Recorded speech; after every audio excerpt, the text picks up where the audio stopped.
Bonjour et bienvenue chez Saint-Cyr Automobile. Aujourd'hui, je vais vous expliquer comment fonctionne l'écran sur une Renault.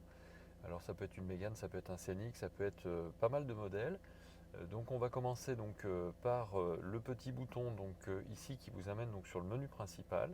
Et donc sur le menu principal, vous allez pouvoir basculer d'un écran à un autre en faisant glisser simplement comme ceci. On va commencer, là vous avez l'onglet avec le bouton menu, et quand vous êtes dans le menu, vous avez navigation, multimédia, téléphone, application, véhicule ou système. On va commencer par la navigation. Donc pour la navigation, vous cliquez sur l'onglet navigation et vous avez ici destination. Quand vous cliquez sur destination, vous allez pouvoir choisir l'adresse que vous venez de mettre comme destination. Vous choisissez d'abord le pays. Donc vous tapez les premières lettres du pays qui vous intéresse et ensuite vous allez dans ville. Une fois que vous êtes dans ville, vous tapez par exemple, nous on veut aller à Annonay.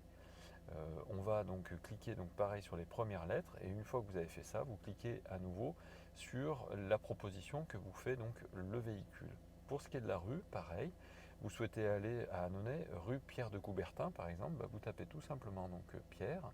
Et lorsque vous avez tapé Pierre, pareil, il vous fait une proposition, vous n'avez plus qu'à cliquer dessus. Donc ça réduira toujours automatiquement par des propositions. Et ensuite, vous pouvez taper le numéro. Si jamais le numéro est dans la base de données, il pourra vous le sélectionner. Donc ensuite, vous sélectionnez effectivement votre destination finale. Et soit vous laissez faire, et puis au bout de 7 secondes, ça vous y emmène, soit vous appuyez sur Aller pour envoyer la navigation. Le calcul se fait, vous avez 9h51 ici qui apparaît, donc c'est l'heure d'arrivée par rapport à l'heure actuelle. Vous avez aussi ici les 6,7 km qui vous séparent de la destination. Et sur le petit carré ici, lorsque vous cliquez, vous avez les événements de trafic qui s'afficheront ici. Là en l'occurrence, vous avez 0 événement. Vous avez ici le petit bouton qui vous permet de relever les options. Options de 3 dimensions, 2 dimensions ou 2 dimensions avec le nord en haut. Donc préférez souvent 3 dimensions. Vous avez ici la possibilité de couper ou de mettre le son pour le GPS. Et le dernier, c'est la petite loupe qui vous permet de grossir ou de dézoomer votre cartographie tout simplement. Donc vous pouvez laisser faire et ça s'enlèvera tout seul ou rappuyer dessus et ça éteindra le système. Ici vous avez un petit onglet qui vous permettra de choisir d'arrêter votre guidage ou de changer le guidage, c'est-à-dire que vous allez pouvoir modifier l'itinéraire ici, l'arrêter, régler l'itinéraire ou faire des évitements. Si vous modifiez l'itinéraire, c'est-à-dire que vous allez demander de modifier par exemple le 12 rue de Chargevin en le supprimant ici, vous allez le supprimer et puis vous allez pouvoir rajouter une nouvelle adresse ici parce que vous ne voulez plus aller chemin de Chargevin mais vous voulez aller rue Pierre de Coubertin par exemple. Vous sélectionnez la nouvelle adresse, vous sélectionnez à nouveau et vous y allez, il refait un calcul et vous allez modifier votre itinéraire. Une fois que vous avez cliqué là-dessus, vous pouvez aussi arrêter le guidage comme je vous le disais, donc vous validez par oui. Éviter le guidage, c'est-à-dire vous allez dire tiens moi je veux ici portion éviter, vous avez ici initial, éviter ou nouveau. Ici vous avez les deux couleurs qui vous permettent de dire moi je peux effectivement aller à Annonay mais j'évite ce parcours et je prends plutôt celui-là, le nouveau par exemple, le bleu. Et donc vous acceptez et le guidage se calculera à nouveau avec cet évitement. Sinon vous avez vue d'ensemble, c'est ce qui va vous permettre effectivement d'avoir le parcours vu d'un petit peu plus loin grâce à la loupe. Et sinon vous avez le réglage d'itinéraire parce que vous souhaitez enlever les autoroutes, les routes à péage ou à abonnement, les ferries, etc. Donc là par exemple sur off, c'est les routes non carrossables, c'est-à-dire si vous faites du 4x4, vous pouvez le mettre, si vous ne faites pas du 4x4, il est préférable de l'enlever, pareil pour les autorisations requises pour des routes spécifiques. Donc ça c'est pour ce qui est de l'itinéraire. Et encore une fois, si vous cliquez sur navigation ici, vous allez pouvoir faire les réglages de la navigation avec les sons et alerte. Donc lorsque vous cliquez sur son et alerte, vous allez donc pouvoir demander à avoir la voix de synthèse qui est sur on, donc avoir finalement un guidage vocal. Si c'est sur off, vous n'aurez pas de voix. Le réglage de la voix, donc vous allez pouvoir demander à ce qu'il y ait un réglage de voix de synthèse sur on pour les informations du trafic routier, un résumé d'itinéraire, oui ou non, les infos sur les pays, les messages du système. Donc à chaque fois que vous allez donc paramétrer ça, vous le paramétrez vraiment en fonction de ce que vous avez besoin. Réglage avancé, ici vous avez donc instructions dans le pays de langue maternelle pour les manœuvres, les nouveaux numéros de rue ou les noms de rue. Donc vous pouvez demander effectivement à avoir les noms de rue qui vous soient donnés de façon vocale ou pas. Et instructions donc dans une langue étrangère, si vous souhaitez avoir aussi donc plusieurs instructions dans plusieurs langues, vous pouvez choisir effectivement quelles sont les instructions qui vous intéressent dans les langues différentes. Ensuite, information vocale ici, vous pouvez demander donc à avoir des informations minimales, des informations standards ou détaillées. Ensuite, donc, vous pouvez descendre, donc, parce que vous en avez encore en dessous, donc, avec les alertes de vitesse. Donc, vous pouvez demander donc, qu'il y ait une limite de vitesse, activer l'alerte d'excès de vitesse. Donc, dès que votre voiture dépasse la vitesse qui est préconisée sur la cartographie que vous avez, à ce moment-là, vous avez donc une alerte de survitesse. Et donc, vous pouvez demander cette alerte de survitesse avec un son d'alerte ou simplement avec un voyant qui va s'éclairer sur votre cartographie. Donc ça, c'est si vous mettez sur on ou sur off. Ensuite, vous avez donc l'alerte de sécurité, donc pour ce qui est des zones à risque. Alors, type d'alerte, vous avez donc passage à niveau, zone à risque d'accident, proximité des écoles, voyez, entrée en ville, hôpital, etc. Zone dangereuse. Alors, lorsque la zone dangereuse est activée avec le son de l'alerte sur la zone dangereuse, lorsqu'on a une zone dangereuse de circulation, généralement on a un radar, c'est-à-dire qu'aujourd'hui on ne peut plus signaler les radars sur les GPS, mais quand on est sur une zone dangereuse, on est en général aussi sur une zone à radar. Donc ça vous permet de vous informer. Donc on peut vous demander, on peut vous avertir à l'approche ou uniquement lorsque vous êtes en survitesse. Voilà ce que vous pouvez donc programmer pour ce qui est donc des types d'alerte, donc en zone à risque, en type d'alerte. Donc moi je le mets sur off parce que c'est pas forcément quelque chose qui est agréable, mais voilà. Alerte de signalisation, donc pareil, vous pouvez donc demander d'avoir une alerte de signalisation lorsqu'il y a un virage, donc les virages qui sont donc importants. Et pareil, vous choisissez le son, vous choisissez la distance à laquelle vous voulez être prévenu en amont de ces différentes alertes. Et donc pour ce qui est d'alerte générale, vous pouvez tout simplement mettre sur on. Donc son de l'alerte, vous pouvez mettre sur on et à ce moment-là, vous voyez la différence que vous avez. Si votre son est sur off, à ce moment-là, vous avez alerte uniquement. Si votre son est sur on, vous avez donc alerte générale plus le son de l'alerte. Voilà tout simplement. Allez, on fait marche arrière et donc on va passer ensuite au trafic. Donc je reviens donc sur le menu principal, je vais dans navigation, je vais donc dans réglages et dans réglages, donc on était sur son et alerte, on passe donc au trafic. Trafic, donc vous allez pouvoir demander donc de le mettre sur off ou sur on. À partir du moment où vous avez sur on, vous pouvez choisir un détour, c'est-à-dire que s'il y a de la circulation, votre véhicule va vous proposer un détour. Si vous avez marqué ici confirmation par l'utilisateur, si vous mettez sur off, vous n'avez pas de proposition. Vous avez un parcours qui va être systématiquement recalculé. Là, en mettant sur on, vous lui demandez de suggérer donc un détour si vous avez un gain au moins de plus ou moins 10 minutes, 15 minutes. Vous choisissez donc le gain de temps. Et pour le type d'événement, c'est un événement donc suite à un événement de circulation, vous mettez sur on ou sur off. On considère donc l'événement pour une route barrée par exemple, etc. Donc ça c'est donc tous les types d'événements que vous allez pouvoir donc mettre sur on ou sur off. Donc ça c'est le réglage du trafic. Pour le réglage de l'itinéraire, ici, on retrouve donc ce qu'on a vu tout à l'heure avec sur off ou sur on tout ce qui est donc autoroute, ferry, autotrain ou route non carrossable. Ensuite, vous avez donc le réglage de la cartographie. Lorsque vous êtes dans le réglage de la cartographie, vous demandez donc un récapitulatif au départ du parcours s'il est sur on ou sinon vous mettez sur off. Le point de vue donc normal, la carte couleur automatique, ça veut dire que dès qu'il pleut et que les feux s'allument ou dès qu'il fait nuit, à ce moment-là, donc ça passe en couleur de nuit.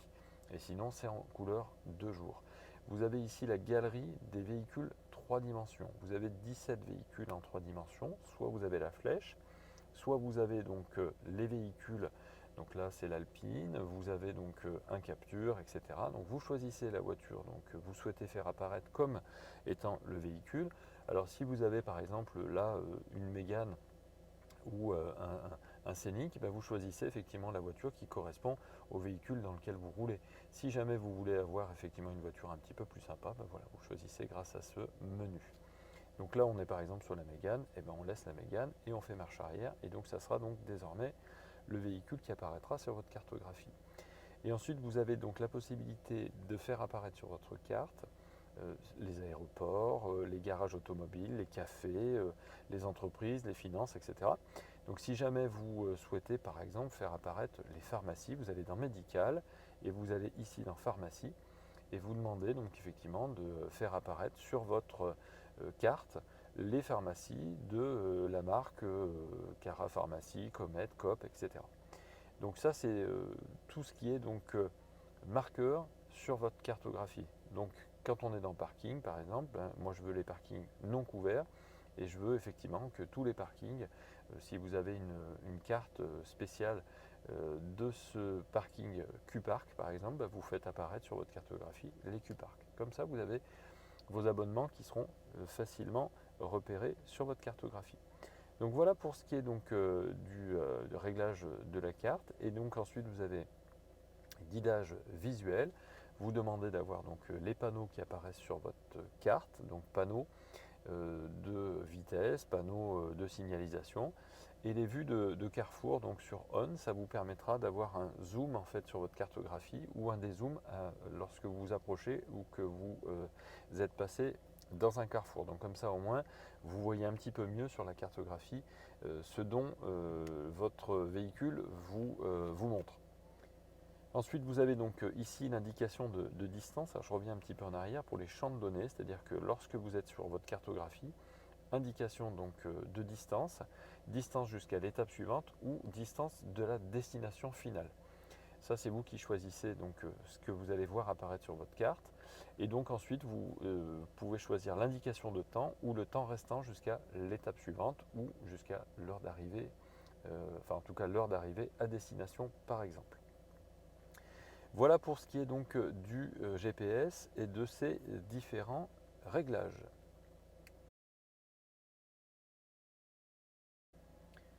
Je vais vous expliquer maintenant comment on fait pour changer par exemple les vues sur l'écran principal. Lorsque vous avez donc appuyé sur la petite maison ici, vous arrivez sur cet écran et vous avez donc quatre pages différentes. Et si vous souhaitez donc modifier ces pages, il suffira simplement de choisir une page, vous laissez le doigt appuyé dessus et donc vous voyez apparaître les widgets, ce qu'on appelle. Ces widgets, vous allez pouvoir donc configurer en fait les différentes pages. Donc la première page ici par exemple, celle qu'on a ici, vous voyez, est avec la cartographie et ici le multimédia. Mais si vous voulez donc changer tout ça, vous faites comme ceci. Vous enlevez donc ce que vous voulez enlever en appuyant donc sur la croix. Et donc vous allez pouvoir rajouter ici en cliquant et en fusionnant donc les différents widgets qui sont ici, la possibilité effectivement de pouvoir rajouter par exemple un favori à votre écran ou un grand favori ou un petit favori. La qualité de l'air, par exemple, vous le mettez ici. Et donc là, vous avez la première page, deuxième page, troisième page. Donc si sur la troisième page, vous voulez le grand driving echo, bah, vous le mettez donc ici. Et une fois que vous avez fait ça, lorsque vous faites marche arrière, vous avez donc vos différentes pages qui sont en fonction de ce que vous avez créé comme widget, tout simplement. La première, elle n'est pas modifiable parce qu'il y a toujours l'horloge. Mais donc sur l'horloge de la première, vous allez pouvoir cliquer sur le petit carré qui était là et vous allez pouvoir donc changer simplement le profil. Lorsque vous changez le profil, à ce moment-là, donc ça remet toujours le véhicule avec l'onglet donc original et donc avec la voix et donc la langue originale. Donc lorsque ce n'est pas la bonne langue, vous allez donc sur le petit onglet donc à droite et vous allez choisir donc par exemple français. Et donc là, vous retrouvez donc un langage qui correspond à votre pays et vous pouvez donc enfin valider. Et donc le fait d'avoir fait ça, vous voyez, on est passé d'une couleur verte à une couleur un petit peu plus foncée. Donc ça, c'est pour les réglages de la couleur de votre écran et des widgets.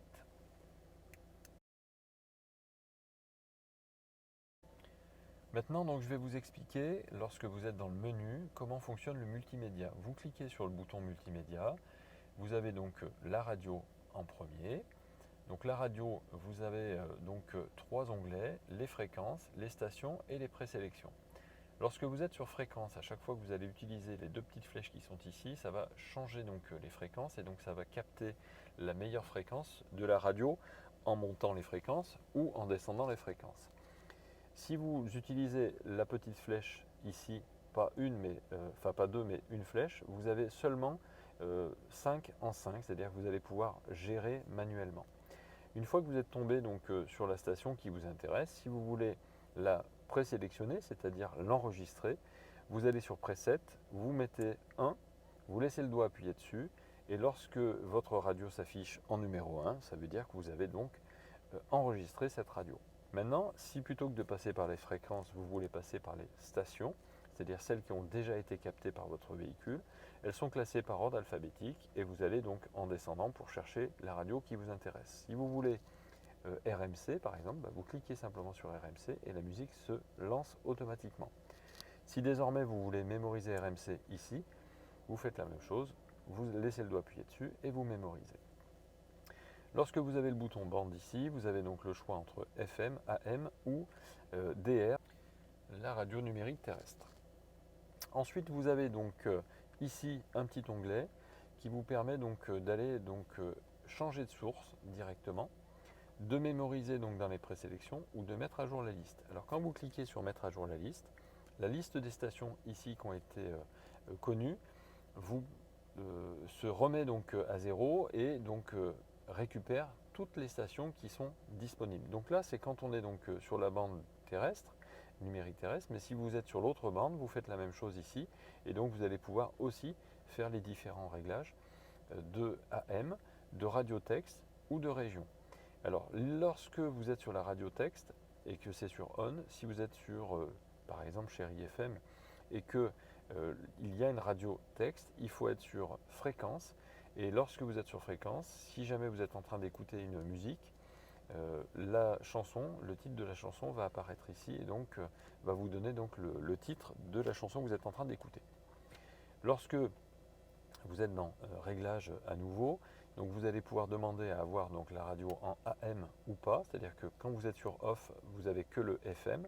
Radiotexte, on l'a vu, et régional, ça veut dire que vous allez pouvoir aussi avoir toutes les radios régionales qui sont lues et en tout cas captées par votre véhicule. Sinon, vous n'aurez que les grandes radios nationales.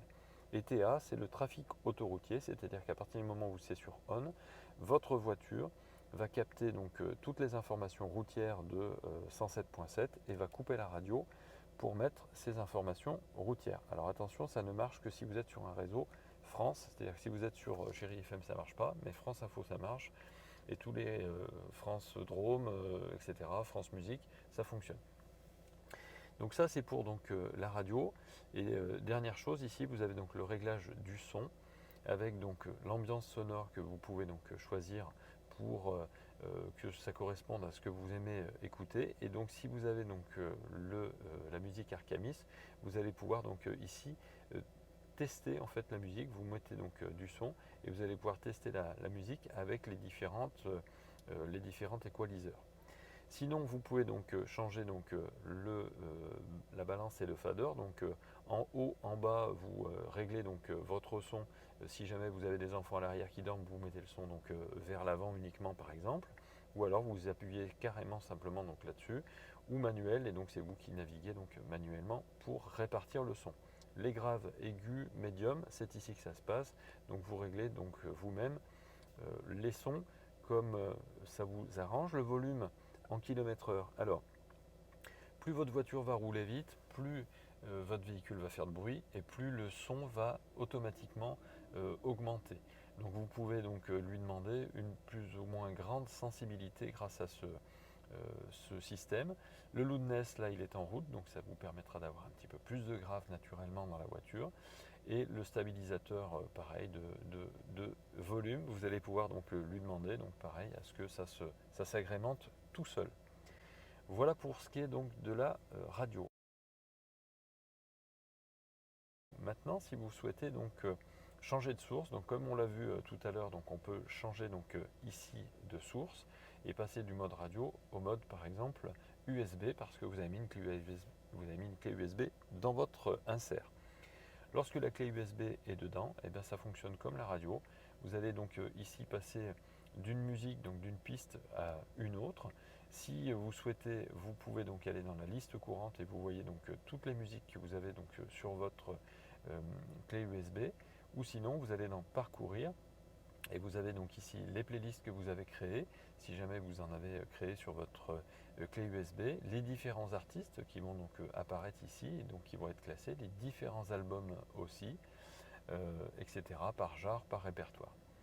Ensuite, vous avez donc, je reviens donc en arrière, la possibilité, si vous avez mis dans votre clé USB des photos, vous allez pouvoir lire les photos sur ce support-là.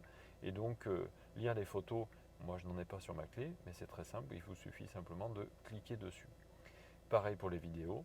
Et ensuite, vous avez les réglages, donc ici, des différentes lectures. Alors, les réglages donc, pour la radio, ce qu'on voit ici, c'est ce qu'on avait vu tout à l'heure.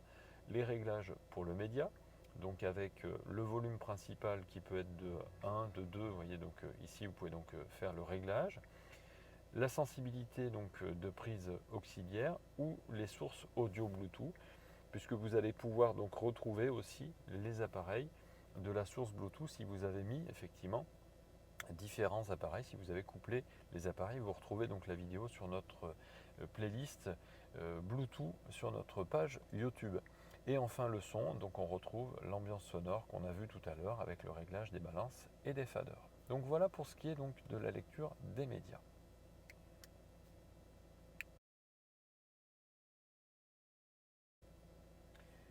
Donc je vous passe l'onglet Apps parce que l'onglet Apps en fait c'est si vous avez des abonnements. Donc les apps ce sont simplement le Coyote, les profils utilisateurs, etc. Mais il faut avoir des abonnements et il faut être connecté donc au réseau Wi-Fi. Donc ça présente finalement assez peu d'intérêt. On va passer directement donc à l'onglet Véhicule. Sur l'onglet Véhicule, vous avez donc tout d'abord l'aide au stationnement. L'aide au stationnement, ça vous permet donc ici de régler les détecteurs d'obstacles. Donc vous pouvez mettre sur off ou sur on les aides au parking avant, arrière. Vous allez me demander à quoi ça sert de les enlever.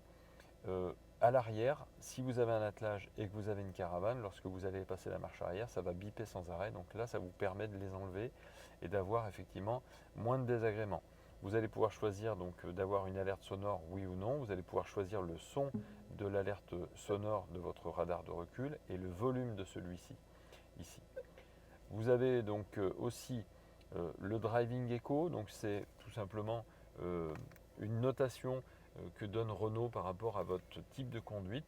Donc vous avez là ici un éco-coaching qui va vous permettre de vous dire attention, voilà, pour réduire votre consommation, faites telle et telle applications, pour les accélérations pareil, pour le passage de vitesse pareil, et l'anticipation, ça vous permet effectivement de gagner en consommation de carburant. Et ici vous avez un onglet avancé qui vous donnera donc des notations sur la conduite que vous avez déjà eue.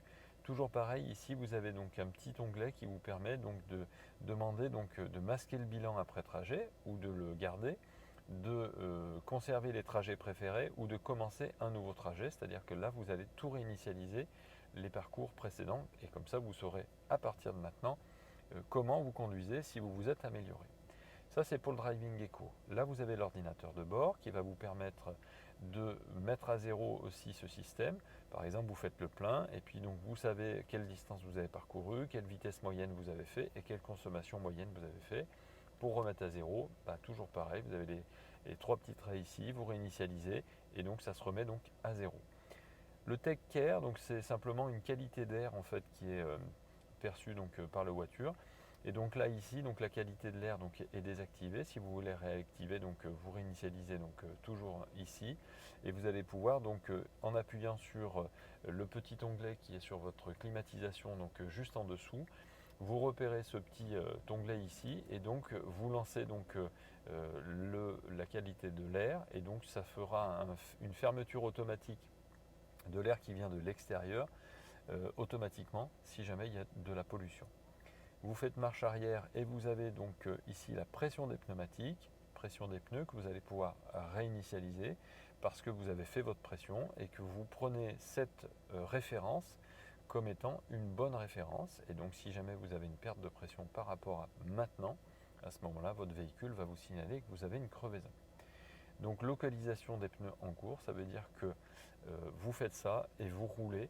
Et donc les pneus sont localisés donc, par l'ordinateur de la voiture et donc les références sont prises en cours.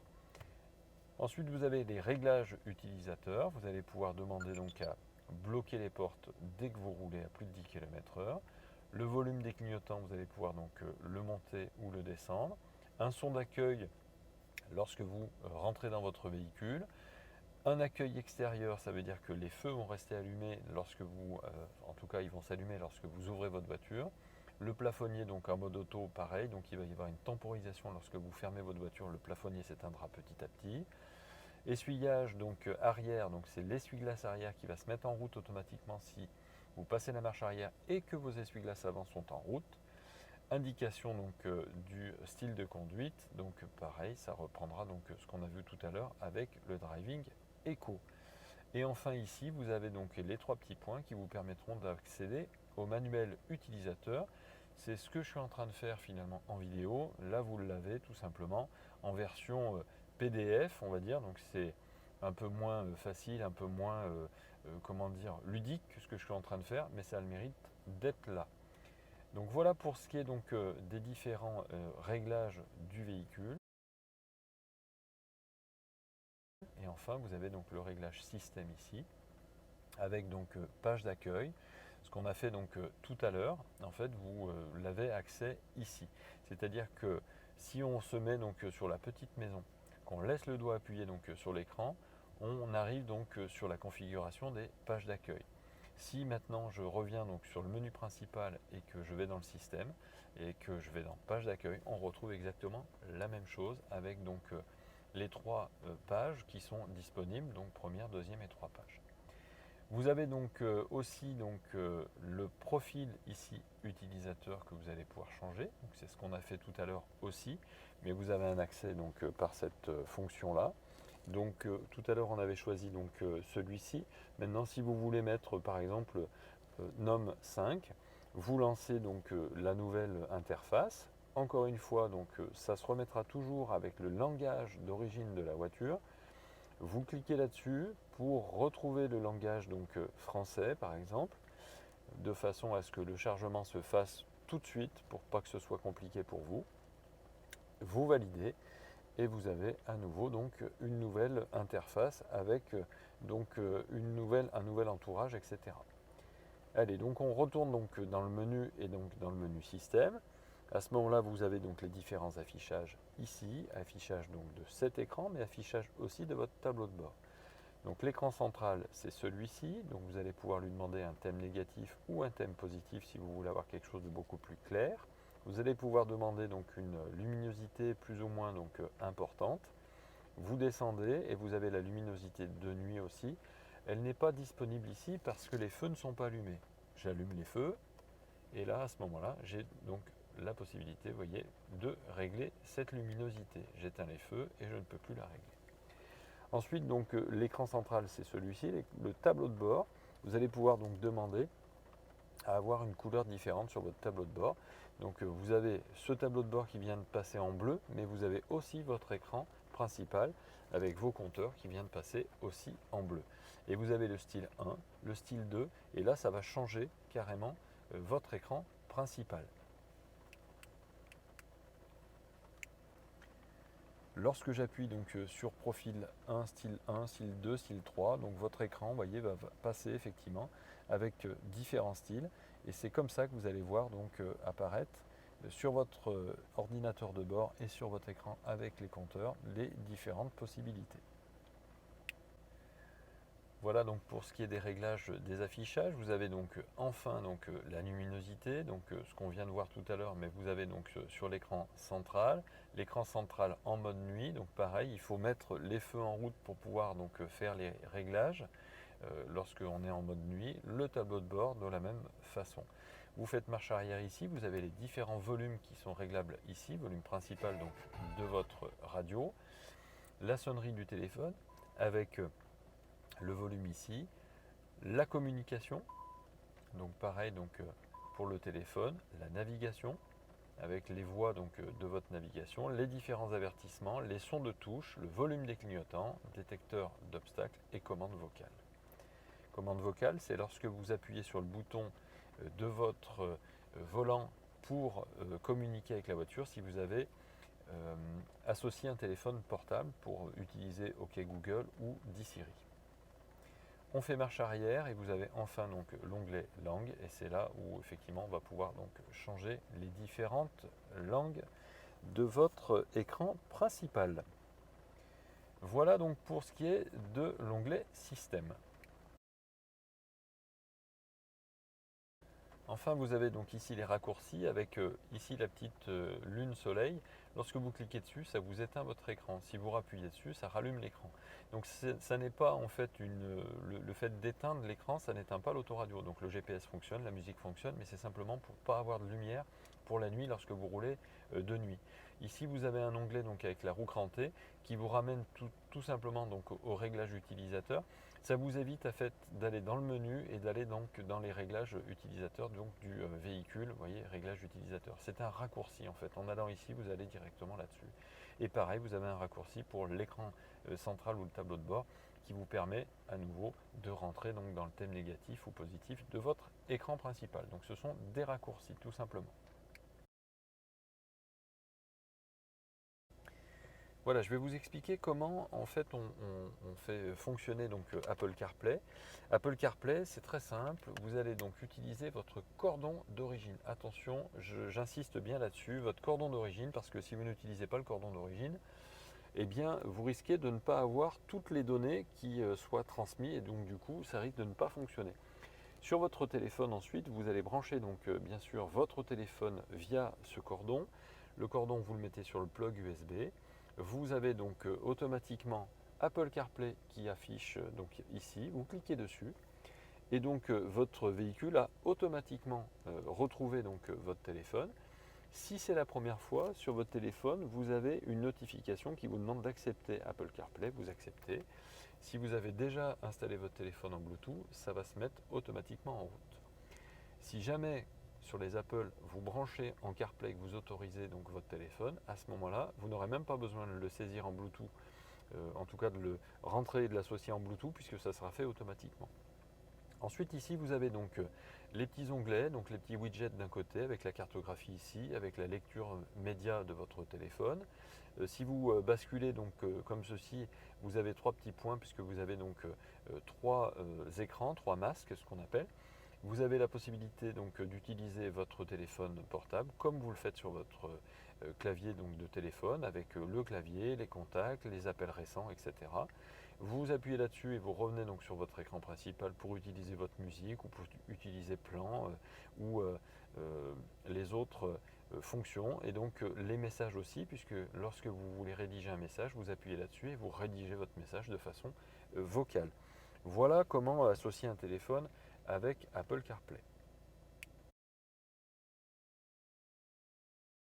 Maintenant, je vais vous expliquer comment on va associer donc un téléphone portable en Android Auto avec votre cordon d'origine. Toujours pareil, vous utilisez bien votre cordon d'origine, vous le branchez donc sur la clé USB et ensuite vous prenez votre téléphone et vous branchez donc votre téléphone portable aussi donc à la voiture.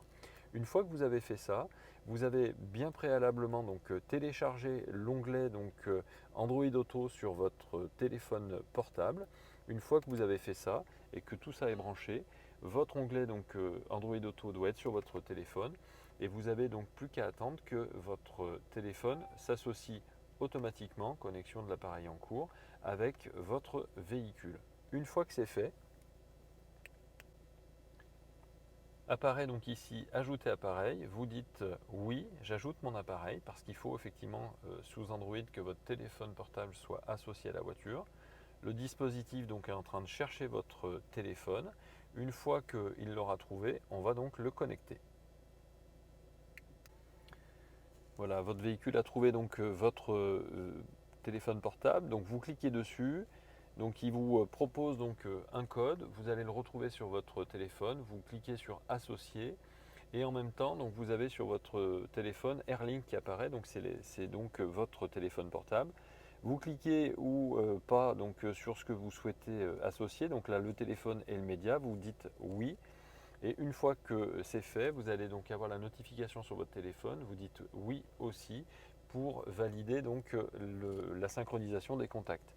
Vous validez donc avec OK et votre téléphone est donc désormais associé pour le téléphone et pour la lecture donc des médias, donc de la musique de votre téléphone. Dès que c'est fait, donc vous pouvez donc brancher, en tout cas débrancher et rebrancher si jamais c'était déjà le cas, votre téléphone à la voiture et donc il va vous proposer désormais Android Auto. Donc lorsque vous avez donc fait ça, vous cliquez sur OK et vous attendez donc que ça se mette en route. Vous allez donc voir apparaître ici, activer le Bluetooth, associer et synchroniser les contacts, autoriser la voiture à accéder aux notifications, vous faites suivant. Vous validez donc ici aussi à l'écran et une fois que vous avez fait ça, vous avez donc votre connexion qui est en route et là désormais, une fois que vous avez validé, vous attendez effectivement que votre appareil ait donc les applications qui s'affichent sur l'écran. Donc là vous allez voir apparaître donc un petit micro, ça c'est donc OK Google. Donc soit vous cliquez dessus et donc vous allez voir apparaître donc voilà, la petite interface donc OK Google, soit vous le dites tout simplement OK Google et donc il lancera effectivement OK Google, ce qui vous permettra d'utiliser votre téléphone de façon vocale. Vous retrouvez votre téléphone ici, vous retrouvez vos agendas, vous retrouvez effectivement les paramètres, les messages, donc ça fonctionne vraiment comme sur votre téléphone portable avec la possibilité de créer un nouveau message de façon vocale. Et si vous appuyez sur l'onglet qui est ici, vous revenez au menu principal. Voilà, donc c'est vrai qu'Android Auto c'est un petit peu plus long et un petit peu plus compliqué qu'avec Apple CarPlay, mais ce qu'il faut retenir c'est toujours utiliser son cordon d'origine, toujours une fois que vous avez utilisé donc l'interface Bluetooth pour connecter votre véhicule à votre téléphone en Bluetooth dans un premier temps. Surtout, n'oubliez jamais d'avoir donc branché votre téléphone à la voiture via ce cordon et surtout utiliser donc et télécharger Android Auto sur votre téléphone, sinon ça ne marchera pas. Voilà, j'espère que ce tuto vous aura été utile. On reste à votre disposition si vous avez des questions, bien entendu. Et je vous souhaite une bonne semaine. Saint-Cyr Automobile, c'est votre partenaire confiance depuis 18 ans.